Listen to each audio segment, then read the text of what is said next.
La quinta bienaventuranza está localizada en el libro de Mateo, su capítulo 5, versículo 7. Y aquí se afirma lo siguiente: Bienaventurados los misericordiosos, porque ellos alcanzarán misericordia. La palabra hebrea para misericordia es hesed, y en el idioma griego es elemón. En hebreo la palabra presenta un sentido ético y moral extraordinario. No quiere decir simplemente simpatizar con una persona. No quiere decir solo sentir lástima de aquel que le está pasando mal. Misericordia quiere decir la capacidad de ponerse uno totalmente en el lugar del otro, de manera que vea con sus ojos, que piense con su mente y sienta con sus sentimientos. La misericordia trata de producir perdón en aquellos que lastiman y afligen tu corazón, para de esta manera poder vivir en la misericordia que nos da el amoroso Dios. Esta es una afirmación que recorre todo el Nuevo Testamento, el cual insiste en que para ser perdonados tenemos que perdonar. Buenos días a la amada familia de Dios en este domingo 7 de diciembre del año 2025. Mostrar misericordia o perdonar resulta extremadamente difícil para aquellos que han recibido un daño profundo. Lo contrario resulta en la autodestrucción por alimentar la rencilla y buscar la venganza. Lo terrible es que en ocasiones esto pasa de generación en generación y se convierte en una fuerza destructora en la vida de individuos y de sociedades. Aquel que es bienaventurado y es misericordioso escapará de estos ciclos que resultan ser autoparalizantes. La pregunta en este momento sería la siguiente: ¿de quién conseguiremos esa misericordia la cual necesitamos día a día para poder vivir en un mundo donde reine la armonía, donde el bien sobrepase la maldad? La respuesta la tiene Jesús en este único versículo de Mateo 5:7. En esta mañana, Señor, alabamos tu santo nombre y poderoso nombre de Jehová Dios. Agradecido, Señor, porque en este día encontraremos el significado real de la misericordia divina y de cómo podemos tomar esa misericordia y transmitirla a los demás.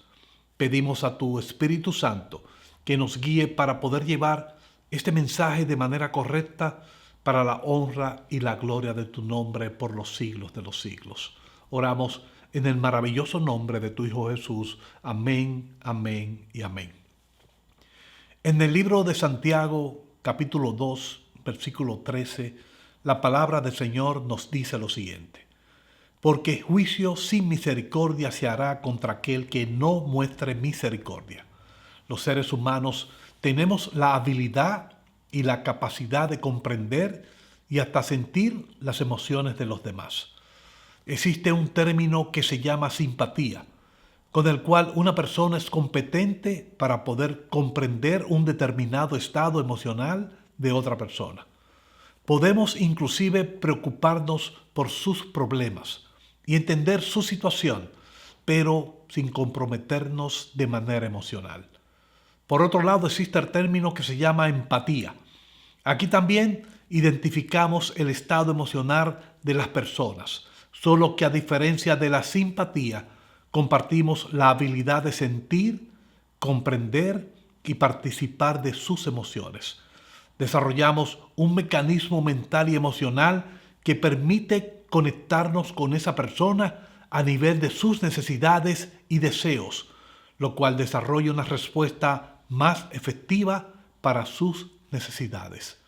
Esta empatía es precisamente lo que muchas personas, cristianas y no cristianas, ni siquiera intentan jamás llegar al punto de evitar conscientemente su reacción. La mayoría de las personas se encuentran tan preocupadas con sus propios sentimientos que no muestran interés en los sentimientos de los demás. La bienaventuranza nos lleva a presentar misericordia, la cual nos guiará a ser amables de manera correcta. Esta nos transporta al perdón, desarrolla la paciencia y nos guía a la tolerancia. Virtudes que lucen haber desaparecidos en estos tiempos de la ideología de la construcción social. La conducta no está siempre asociada a una línea uniforme. Todos los seres humanos somos seres ondulantes. Todos en nuestra conducta, aun aquellos que parecen caminar en una esfera espiritual de conocimiento y sabiduría. Por lo tanto, todos en algún momento de nuestras vidas necesitaremos de la empatía de otros y a la vez necesitaremos del perdón y de la misericordia de Dios. Mostrar misericordia tiene dos sentidos básicos. El primero está relacionado con la compasión. Se trata de sentimiento y de acciones. Jesús lo demostró una y otra vez desarrollando compasión por los necesitados que caminaban a su alrededor. El ciego junto al camino clamó: Jesús, Hijo de David, ten misericordia de mí. Jesús respondió sanándolo. Esa compasión la podemos encontrar con el Padre compasivo que corrió y abrazó al Hijo que volvía arrepentido. El segundo está profundamente relacionado con perdonar y ser perdonado. Y aquí surgen tres preguntas. ¿Perdonamos a los demás como Dios nos perdona a nosotros? ¿O perdonamos a otros primeros para que Dios nos perdone después a nosotros? ¿O finalmente nos perdona Dios y después somos capaces de perdonar a los demás? Todas estas ideas están en el Nuevo Testamento. En el Padre Nuestro del libro de Mateo se le pide a Dios perdón por nuestros pecados, por nuestras deudas, así como nosotros perdonamos. Aquí es como si el perdón ocurriera de forma paralela. Pero en el Padre Nuestro del libro de Lucas se nos dice lo siguiente: perdónanos nuestros pecados porque también nosotros perdonamos a todos los que nos deben.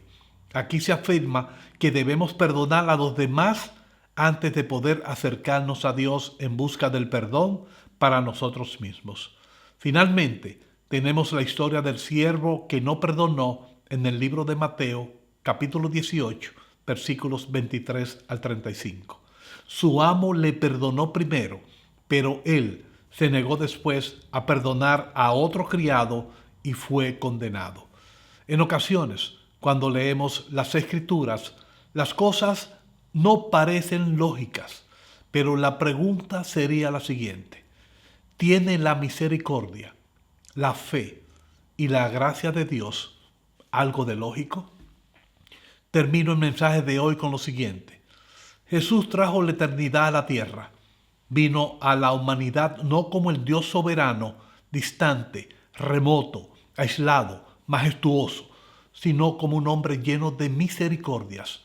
Hoy todavía cientos, miles, millones de personas se preguntan: ¿qué es la misericordia? La definición resulta ser maravillosa e intrigante. Misericordia quiere decir que Dios no te da lo que te mereces. El ejemplo supremo de misericordia es aquel que era con Dios y era Dios, y fue hecho carne y habitó entre nosotros lleno de gracia y verdad. Jesucristo es la máxima misericordia dada por el Eterno a los seres humanos. Dios se introdujo en el interior de la persona, vino como un hombre, viendo las cosas con ojos humanos, sintiendo, pensando y padeciendo como un ser humano. Dios no solo fue el creador de la vida, Él conoce nuestra vida, conoce cómo son nuestros sufrimientos, nuestras aflicciones, nuestra tristeza, nuestro gozo y nuestra felicidad. Él y solo Él tiene conocimiento real de cómo es la vida. Si buscas dentro de tu corazón, dentro de tu mente y piensas en el momento más terrible y angustioso al cual hayas enfrentado, tendrás que entender lo siguiente: aún en ese momento de angustia desesperada, el Señor mostraba misericordia de ti. Esto posiblemente será muy difícil de entender. Y pensarás que en ese momento de angustia que te arrastraba en lo profundo de tu tristeza, la presencia del Señor no estaba a tu lado. Sin embargo, hoy puedo decirte que no solo en aquella ocasión su misericordia estuvo a tu lado. Ayer, hoy y mañana, Jehová fue, es y será proveedor debido a que su fidelidad es grande. Usted se preguntará, ¿cómo lo sé? La respuesta está en su palabra, que es firme e inmutable, y nos dice lo siguiente: no temas, porque yo estoy contigo. No desmayes, porque yo soy tu Dios que te esfuerzo. Siempre te ayudaré, siempre te sustentaré con la diestra de mi justicia. Que la paz y la gracia de nuestro Padre y de su Hijo Jesucristo esté con ustedes desde y hasta la eternidad. Y el pueblo del Señor dice amén, amén y amén.